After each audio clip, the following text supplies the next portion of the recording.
Hello friends, welcome to Mrs Samba Samayal. நான் இன்னைக்கு என்ன செஞ்சு காட்ட போறேன்னு பார்த்தீங்கன்னா, சோயா வச்சு ஒரு புலாவ் செஞ்சு காட்ட போறேன். இது ரொம்ப ஈஸியாக செஞ்சிடலாம், ரொம்ப டேஸ்டாகவும் இருக்கும். இது குழந்தைங்கலேருந்து பெரியவங்க வரைக்கும் நல்லா விரும்பி சாப்பிடுவாங்க. இது எப்படி செய்யலான்னு பார்க்கலாம். இது செய்யறதுக்கு நான் 50 கிராம் சோயா எடுத்து சுடுதண்ணியில் 15 நிமிஷம் ஊற வச்சு நல்லா அலசியாச்சு புளிஞ்சு எடுத்துக்கணும். 1 கப் பாஸ்மதி அரிசி வேக வச்சு எடுத்திருக்கேன். 1 கப் ரைஸுக்கு 1.5 கப் தண்ணி ஊற்றி வேக வச்சு எடுத்தாச்சு. இப்படி செஞ்சோம்னா டக்குன்னு செஞ்சிடலாம். மசாலாவில் அரிசி போட்டு நம்ம வேக வச்சு பிரியாணி ஆட்டமும் செய்யலாம். இது மாதிரி செஞ்சாலும் ஈஸியாக செஞ்சிடலாம் டக்குன்னு. இது உதிரி உதிரியாக நல்லா டேஸ்ட்டாக இருக்கும். அதனால் இன்னைக்கு உங்களுக்கு இப்படி செஞ்சு காட்டுறேன். சாப்பாடு வேக வச்சு எடுத்துட்டு உங்களுக்கு கிரேவி செஞ்சு அதில் போட்டு செஞ்சு காட்டுறேன். இது எப்படி செய்யலான்னு பார்க்கலாம். வீடியோக்குள்ளே போகலாம் வாங்க.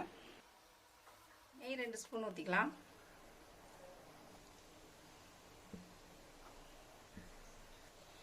ஆயில் 1 ஸ்பூன் ஊற்றிக்கலாம். பிரியாணி இலை 1, பட்டை 1, ஏலக்காய் 3,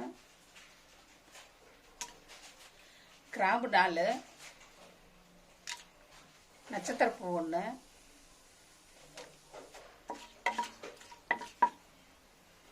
வெங்காயம் 2 பொடியாக கட் பண்ணது போட்டுக்கலாம். வெங்காயம் நல்லா வதக்கலாம்.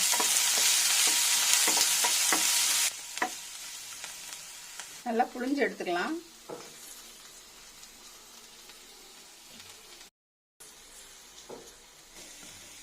சோயா நல்லா புளிஞ்சு எடுத்தாச்சு. இப்போ அதில் 1/4 கப்பு தயிர் ஊற்றிக்கலாம்.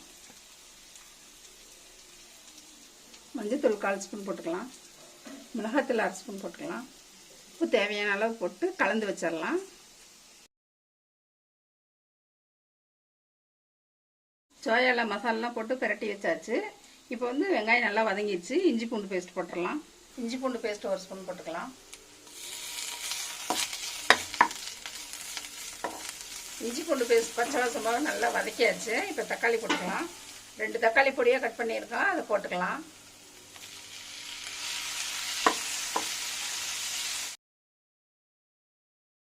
பச்சை மிளகாய் 2 கீரி வச்சுருக்கோம், அதை போட்டுடலாம்.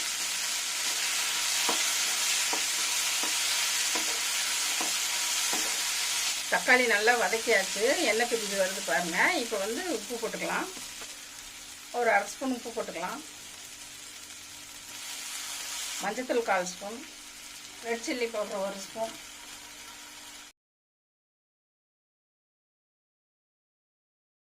மசால் பொடி பச்சை வாசமாக வதக்கியாச்சு. அடுத்து நம்ம சோயா மசால் போட்டு வச்சுருந்தோம், அதை போட்டுடலாம்.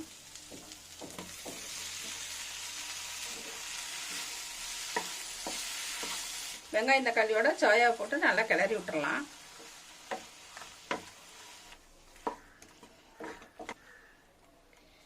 சோயா நல்லா கிளறி முடிச்சாச்சு. கரம் மசாலா தூள் 1/2 ஸ்பூன், கொத்தமல்லி 1 கைப்பிடி போட்டுடலாம். புதினா 1 கைப்பிடி அளவு போட்டுடலாம். நல்லா கிளறி விட்டுறலாம்.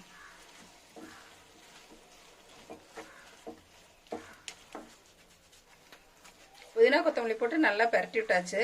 இப்போ லைட்டாக ஒரு 1/2 டம்ளர் தண்ணி ஊற்றி தொளிச்சிடலாம் இந்த சோயா வேகிறதுக்கு. நம்ம முதவே சோயா சுடுதண்ணியில் போட்டு எடுத்துருக்கோம். அதனால் இப்போ இந்த மசாலாலாம் ஏறத்துக்காக ஒரு 5 நிமிஷம் நம்ம மூடி வச்சிடலாம். அடுப்பு கொஞ்சம் ஸ்லோவாக வச்சுருங்க. தண்ணி கொஞ்சம் ஊற்றி 5 நிமிஷம் மூடி வச்சுருந்தேன். சோயா வெந்துருச்சு. இப்போ திறந்து பார்த்துடலாம். கொஞ்சம் பரட்டி விட்டுறலாம். நல்லா வெந்துருச்சு பாருங்கள், பஞ்சாட்டம். இப்படி கொஞ்சம் தண்ணியாக இருக்கிற மாதிரி இருக்கும்போது நம்ம சாப்பாடு வேக வச்சதை கொட்டிடலாம். பாசுமதி ரைஸ் நல்லா வேக வச்சு எடுத்துருக்கோம். நல்லா உதிரி உதிரியாக இருக்குது பாருங்கள். இப்போ இது போட்டு கிளறிடலாம்.